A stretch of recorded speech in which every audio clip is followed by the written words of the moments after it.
दोस्तों, अगर आप सोमवार को बाजार में उतरने से पहले पूरी तैयारी करना चाहते हैं तो ये वीडियो आपके लिए ही बनी है। इसमें हम आपको एक ही जगह पर वो सब कुछ बताएंगे जो इस हफ्ते बाजार की चाल तय करेगा। ग्लोबल क्यूज से लेकर डोमेस्टिक डेटा, Q4 रिजल्ट से लेकर IPO तक हर जरूरी फैक्टर आज की इस एक वीडियो में कवर होगा। और दोस्तों, कई सब्सक्राइबर्स ने बताया कि उन्हें हमारी वीडियोस की नोटिफिकेशन नहीं मिल रही। अगर आपके साथ भी यही हो रहा है तो अभी चैनल पर जाइए, सब्सक्राइब बटन के बगल में जो बेल आइकन है उसे प्रेस कीजिए और ऑल सिलेक्ट कीजिए। बस इतना करते ही हमारी हर वीडियो की नोटिफिकेशन आपके पास सबसे पहले पहुंचेगी। इस हफ्ते शेयर बाजार में कोई छुट्टी नहीं रहने वाली, यानी सोमवार से शुक्रवार तक पूरे 5 दिन ट्रेडिंग होगी। ऐसे में हर दिन आने वाली खबरें और ग्लोबल अपडेट्स सीधे बाजार की चाल तय करेंगे, इसलिए वोलेटिलिटी काफी ज्यादा रह सकती है। बाजार का माहौल अभी भी कमजोर बना हुआ है। निफ्टी 24,000 के ऊपर टिक नहीं पाया और लगातार गिरावट के बाद अब 23,500 के आसपास ट्रेड कर रहा है, जिससे साफ दिख रहा है कि फिलहाल बाजार पर बियर यानी बिकवाली करने वालों का दबाव ज्यादा है। सिर्फ भारतीय बाजार ही नहीं, अमेरिकी बाजारों में भी भारी दबाव देखने को मिला। डाउ जोन्स और नैस्डैक दोनों में गिरावट आई, जिससे ग्लोबल सेंटिमेंट कमजोर हुआ और उसका असर भारतीय बाजार पर भी अगले कुछ दिनों तक देखने को मिल सकता है। सरकार लगातार बड़े फैसले ले रही है, जैसे पेट्रोल डीजल के दाम बढ़ाना, शुगर एक्सपोर्ट पर रोक लगाना और गोल्ड सिल्वर पर इंपोर्ट ड्यूटी बढ़ाना। इन कदमों से साफ संकेत मिल रहा है कि आने वाले समय में आम लोगों और कई सेक्टर्स पर असर डालने वाले और फैसले आ सकते हैं। कच्चे तेल यानी क्रूड ऑयल की कीमतें फिर तेजी से बढ़ रही हैं और यही इस समय बाजार की सबसे बड़ी चिंता बनी हुई है। मिडिल ईस्ट में तनाव कम नहीं हो रहा और तेल सप्लाई को लेकर डर बना हुआ है, जिसकी वजह से पेट्रोल डीजल के दाम आगे और बढ़ सकते हैं। इजराइल, लेबनान और ईरान के बीच लगातार तनाव बढ़ता जा रहा है। खासकर हॉर्मुज रूट पर टोल लगाने की बात सामने आने के बाद पूरी दुनिया में तेल सप्लाई को लेकर चिंता बढ़ गई है, क्योंकि इसी रास्ते से बड़ी मात्रा में क्रूड ऑयल सप्लाई होता है। प्रधानमंत्री नरेंद्र मोदी के विदेश दौरों पर भी बाजार की नजर रहेगी। UAE के बाद अब यूरोप देशों के साथ डिफेंस, गैस सप्लाई और स्ट्रेटेजिक पार्टनरशिप से जुड़ी नई डील्स की उम्मीद है, जिससे कुछ सेक्टर्स में अचानक तेजी देखने को मिल सकती है। इस हफ्ते जापान का GDP data, US federal reserve की FOMC मीटिंग के मिनट्स और इंडिया US के PMI डेटा आने वाले हैं। ये सारे आर्थिक आंकड़े ट्रेडर्स के लिए बहुत अहम होंगे और इनके कारण बाजार में तेज उतार चढ़ाव देखने को मिल सकता है। NSE पर इलेक्ट्रॉनिक गोल्ड रिसीट यानी EGR ट्रेडिंग की शुरुआत होने जा रही है। आसान भाषा में समझे तो अब सोने को डिजिटल तरीके से ट्रेड करने का नया सिस्टम धीरे धीरे मजबूत किया जा रहा है, जिस पर बिजनेस चैनलों की खास नजर रहने वाली है। आर्टिफिशियल इंटेलिजेंस का असर लगातार बढ़ता जा रहा है और इस हफ्ते एनवीडिया के रिजल्ट्स पर पूरी दुनिया की नजर रहेगी। अगर AI सेक्टर से कोई बड़ा पॉजिटिव अपडेट आता है तो टेक्नोलॉजी शेयरों में अच्छा मूव देखने को मिल सकता है। गूगल I/O इवेंट भी इस हफ्ते काफी अहम रहेगा। आमतौर पर गूगल इस इवेंट में AI, एंड्रॉइड और नई टेक्नोलॉजी से जुड़े बड़े ऐलान करता है, इसलिए टेक सेक्टर में इसका असर देखने को मिल सकता है। UK का इन्फ्लेशन डेटा और चाइना की सेंट्रल बैंक की मीटिंग भी बाजार के लिए महत्वपूर्ण रहेगी। अगर ब्याज दरों या आर्थिक नीतियों में कोई बड़ा बदलाव होता है तो उसका असर ग्लोबल मार्केट्स के साथ भारतीय बाजार पर भी दिखाई दे सकता है। भारतीय रुपया लगातार दबाव में बना हुआ है और डॉलर के मुकाबले कमजोरी दिखा रहा है। क्रूड ऑयल महंगा होने की वजह से भारत का इंपोर्ट बिल बढ़ रहा है, जिसका सीधा असर रुपए की वैल्यू पर पड़ रहा है। गोल्ड और सिल्वर में भी भारी उतार चढ़ाव देखने को मिल रहा है। अंतर्राष्ट्रीय बाजार में गोल्ड में गिरावट आई है और सिल्वर भी काफी टूट चुका है, क्योंकि डॉलर इंडेक्स मजबूत हो रहा है और निवेशक फिर से डॉलर की तरफ लौट रहे हैं। बिटकॉइन वापस $80,000 के नीचे फिसल गया है और इथीरियम में भी कमजोरी देखने को मिल रही है। इसका मतलब साफ है कि फिलहाल निवेशक रिस्की एसेट से दूरी बनाते नजर आ रहे हैं। अमेरिकी बॉन्ड यील्ड 4.6% के करीब पहुंच गई है, जबकि भारत का 10 साल का बॉन्ड यील्ड भी 7% के ऊपर बना हुआ है। जब बॉन्ड यील्ड बढ़ती है तो निवेशकों का पैसा शेयर बाजार से निकलकर बॉन्ड में जाने लगता है, जो इक्विटी मार्केट के लिए अच्छी खबर नहीं मानी जाती। ऑप्शन चेन के हिसाब से 23,500 का स्तर अभी बाजार के लिए सबसे बड़ा सपोर्ट माना जा रहा है। अगर कोई बड़ी नकारात्मक खबर आती है तो ये लेवल टूट सकता है और उसके बाद बाजार में और दबाव बढ़ने का खतरा रहेगा। बैंकिंग और फाइनेंशियल सेक्टर्स में दबाव बना हुआ दिखाई दे रहा है। वहीं मेटल्स और फार्मा सेक्टर्स में थोड़ी मजबूती देखने को मिल रही है, इसलिए फिलहाल बाजार की उम्मीद इन्हीं सेक्टर्स पर टिकी हुई है। स्मॉल कैप शेयर्स में अभी भी पैसा आता दिख रहा है, जबकि लार्ज कैप और मिड कैप में कमजोरी नजर आ रही है। इससे संकेत मिलता है कि रिटेल निवेशक अभी भी रिस्क लेने को तैयार हैं, लेकिन बड़े संस्थागत निवेशक सावधानी बरत रहे हैं। पिछले हफ्ते टॉप 10 सबसे मूल्यवान कंपनियों में से 9 कंपनियों का कुल मार्केट कैप करीब 3.12 लाख करोड़ रुपए घट गया। सबसे बड़ा नुकसान रिलायंस इंडस्ट्रीज को हुआ, जिसका वैल्यूएशन करीब 1.84 लाख करोड़ रुपए घटकर 18.08 लाख करोड़ रुपए रह गया। स्टेट बैंक ऑफ इंडिया का मार्केट कैप करीब 52,245 करोड़ रुपए घटा। वहीं टीसीएस का वैल्यूएशन करीब 47,415 करोड़ रुपए कम हुआ। बजाज फाइनेंस को भी बड़ा झटका लगा और उसका मार्केट कैप करीब 27,892 करोड़ रुपए घट गया। HDFC bank, ICICI bank, Larsen and ट्रूबो, हिंदुस्तान यूनिलीवर और एलआईसी जैसी बड़ी कंपनियों के वैल्यूएशन में भी गिरावट देखने को मिली। भारतीय एयरटेल ऐसी कंपनी रही जिसका मार्केट कैप बढ़ा और उसमें करीब 42,470 करोड़ रुपए की तेजी दर्ज हुई।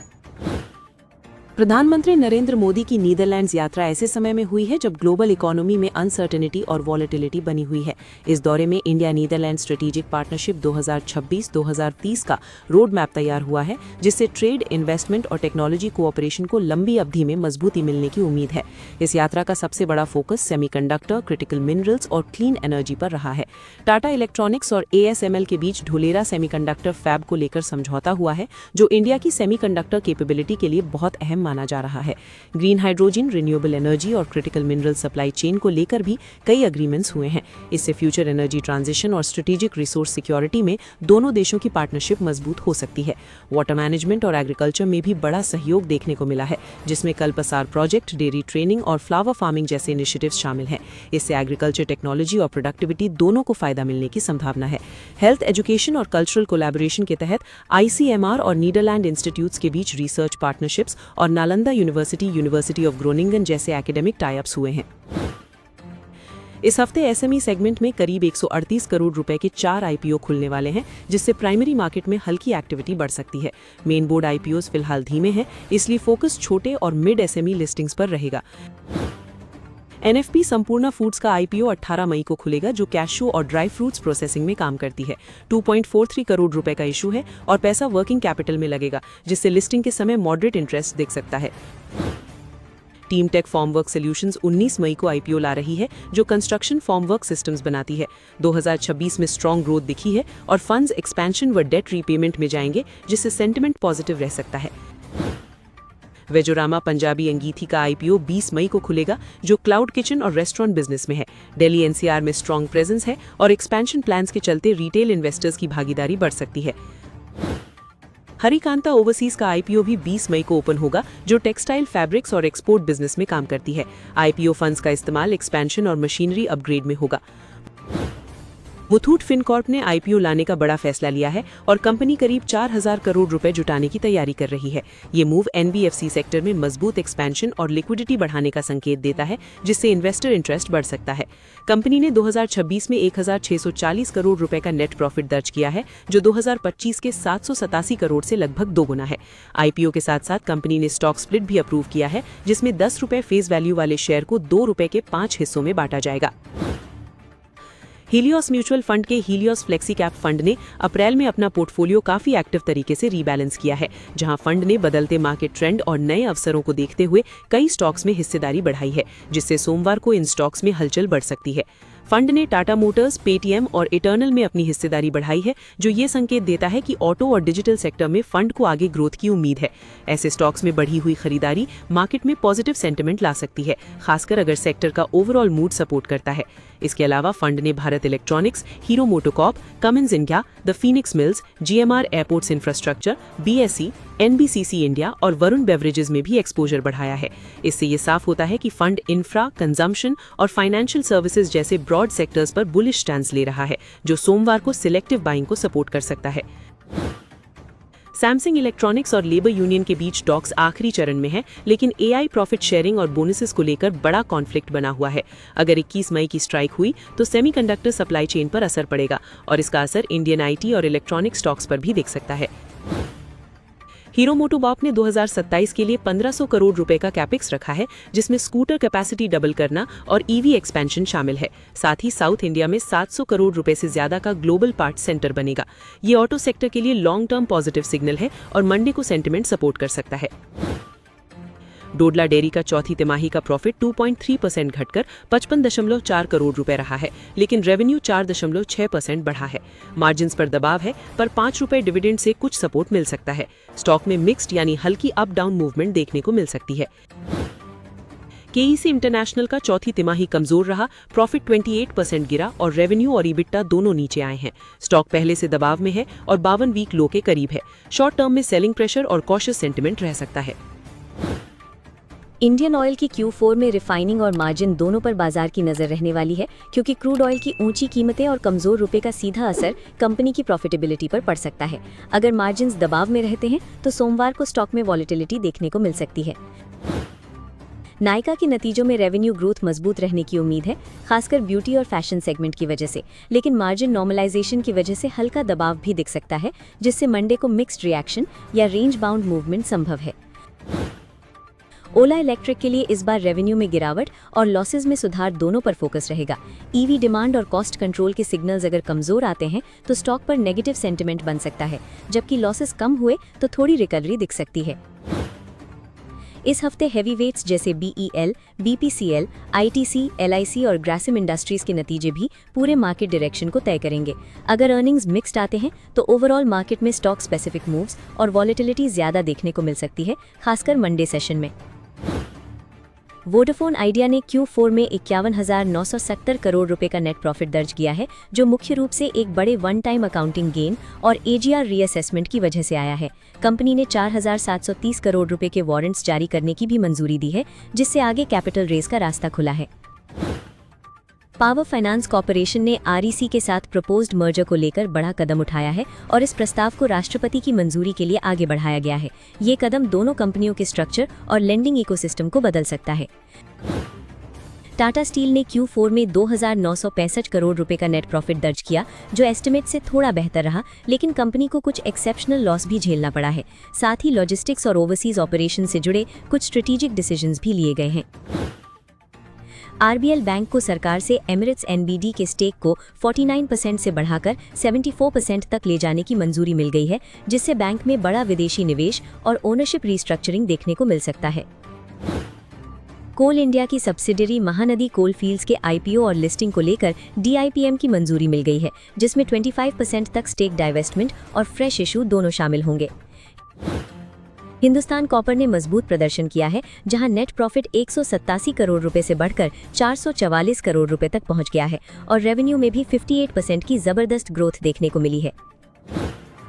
स्टील अथॉरिटी ऑफ इंडिया ने Q4 में 47.6% की ईयर ऑन ईयर ग्रोथ के साथ 1,836 करोड़ रुपए का नेट प्रॉफिट दर्ज किया है, जो मार्केट एक्सपेक्टेशन से बेहतर रहा है। कोचिन शिपयार्ड ने मिक्स्ड रिजल्ट्स दिए हैं, जहां रेवेन्यू और प्रॉफिट में गिरावट आई है, लेकिन मार्जिन्स में सुधार देखने को मिला है। ऐसे में सोमवार को स्टॉक में मिक्स्ड रिएक्शन या माइल्ड वॉलेटिलिटी देखने को मिल सकती है। Power grid corporation of India ने Q4 में 9.7% की ग्रोथ के साथ 4,546 करोड़ रुपए का नेट प्रॉफिट दर्ज किया है, जो एनालिस्ट्स के अनुमान से बेहतर रहा है। सोमवार को स्टॉक में स्टेबल टू पॉजिटिव मूवमेंट देखने को मिल सकता है। गॉडफ्री फिलिप्स इंडिया ने शानदार परफॉर्मेंस दिखाते हुए नेट प्रॉफिट में 86.7% की तेज बढ़त दर्ज की है, जो सिगरेट सेगमेंट में स्ट्रॉन्ग डिमांड को दर्शाता है। ऐसे स्ट्रॉन्ग रिजल्ट्स के बाद सोमवार को स्टॉक में गैप अप ट्रेंड देखने को मिल सकता है। गोदरेज इंडस्ट्रीज का प्रॉफिट 142% से ज्यादा बढ़कर 444 करोड़ रुपए तक पहुंच गया है, जो स्ट्रॉन्ग बिजनेस परफॉर्मेंस और डाइवर्सिफाइड ग्रोथ को दिखाता है। इस वजह से सोमवार को स्टॉक में पॉजिटिव सेंटिमेंट और बाइंग इंटरेस्ट बढ़ सकता है। प्रीमियर एनर्जीज ने 64.4% की स्ट्रॉन्ग ग्रोथ के साथ 456.8 करोड़ रुपए का नेट प्रॉफिट दर्ज किया है, जो रिन्यूएबल एनर्जी डिमांड में तेजी का संकेत देता है। सोमवार को स्टॉक में ग्रीन जोन में ट्रेडिंग देखने को मिल सकती है। NCC का नेट प्रॉफिट करीब 18.8% घटकर 206 करोड़ रुपए रह गया है। हालांकि इंफ्रास्ट्रक्चर एग्जीक्यूशन और ऑर्डर बुक मजबूत बनी हुई है। सोमवार को स्टॉक में माइल्ड प्रेशर या साइडवेज मूवमेंट देखने को मिल सकता है।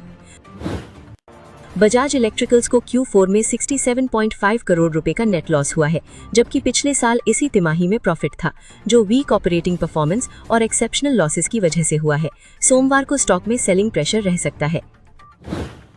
पेस डिजिटेक को NLV इंडिया रिन्यूएबल से 709 करोड़ रुपए का बड़ा बैटरी एनर्जी स्टोरेज प्रोजेक्ट मिला है, जिससे कंपनी के ऑर्डर बुक में मजबूत बढ़त आई है। पॉजिटिव न्यूज के चलते सोमवार को स्टॉक में स्ट्रॉन्ग बाइंग इंटरेस्ट देखने को मिल सकता है। UNO मिंडा ने 22.4% की प्रॉफिट ग्रोथ के साथ 325.8 करोड़ रुपए का नेट प्रॉफिट दर्ज किया है। साथ ही रेवेन्यू और EBITDA में भी स्टडी ग्रोथ देखने को मिली है। सोमवार को स्टॉक में पॉजिटिव मोमेंटम ला सकता है। डेलीवेरी का नेट प्रॉफिट लगभग फ्लैट रहा, लेकिन रेवेन्यू में 30% की स्ट्रॉन्ग ग्रोथ देखने को मिली है, जो लॉजिस्टिक्स डिमांड में तेजी को दर्शाता है। इस वजह से सोमवार को स्टॉक में मिक्स्ड रिएक्शन देखने को मिल सकता है। लेटेंट व्यू एनालिटिक्स का प्रॉफिट लगभग स्टेबल रहा, लेकिन रेवेन्यू और EBITDA दोनों में डबल डिजिट ग्रोथ देखने को मिली है। सोमवार को स्टॉक में स्टेबल टू पॉजिटिव ट्रेंड रह सकता है। हिंद रेक्टिफायर्स को इस तिमाही में 55% की गिरावट के साथ प्रॉफिट डिक्लाइन झेलना पड़ा है, हालांकि रेवेन्यू में स्ट्रॉन्ग ग्रोथ देखने को मिली है। ऐसे मिक्स्ड रिजल्ट्स के कारण सोमवार को स्टॉक में वॉलेटिलिटी और प्रेशर देखने को मिल सकता है। एमक्योर फार्मा को US FDA इंस्पेक्शन के बाद फॉर्म 48 मिला है, जिसमें 7 ऑब्जर्वेशंस हैं, जिन्हें कंपनी ने प्रोसीजरल बताया है। सोमवार को स्टॉक में कॉशियस सेंटिमेंट और दबाव देखने को मिल सकता है। दोस्तों, आज की पूरी बात को अगर 5 पॉइंट्स में समझे तो पहली बात, बाजार अभी बेरिश जोन में है और वॉलेटिलिटी इस हफ्ते भी बनी रहेगी। 5 दिन ट्रेडिंग होगी, हर दिन ग्लोबल खबरें बाजार की चाल तय करेंगी, इसलिए बिना सोचे समझे कोई भी बड़ा डिसीजन लेने से बचें। दूसरी बात, 23,500 का लेवल निफ्टी के लिए सबसे अहम सपोर्ट है। ये टूटा तो 22,800 तक गिरावट आ सकती है। रियल एस्टेट, ऑयल और PSU बैंक जैसे सेक्टर्स में अभी सावधानी जरूरी है और किसी भी न्यूज पर रिएक्ट करके फ्रेश एंट्री लेना इस माहौल में नुकसानदायक हो सकता है। तीसरी बात, स्टॉक स्पेसिफिक एक्शन इस हफ्ते ज्यादा दिखेगा। Godfrey Phillips, Godrej industries, premier energies और हिंदुस्तान कॉपर जैसे स्टॉक्स में स्ट्रॉन्ग रिजल्ट्स आए हैं। वहीं KEC इंटरनेशनल, बजाज इलेक्ट्रिकल्स और NCC पर दबाव रह सकता है। चौथी बात, घबराहट में बेचना सबसे बड़ी गलती होगी। डोमेस्टिक इंस्टीट्यूशंस की ताकत और PM मोदी की फॉरेन डील से इंडिया की लॉन्ग टर्म ग्रोथ स्टोरी मजबूत बनी हुई है। स्ट्रेट ऑफ हॉर्मुज जल्द या देर से खुलेगा जरूर और जिस दिन तनाव कम हुआ, निफ्टी तेजी से 26,000 की तरफ दौड़ेगा। अगर आप चाहते हैं कि ऐसी जरूरी मार्केट अपडेट्स आप तक सबसे पहले पहुंचे, तो अभी चैनल को लाइक और सब्सक्राइब करें और साथ में बेल आइकन जरूर दबाएं। आज की वीडियो में इतना ही, मिलते हैं अगली वीडियो में।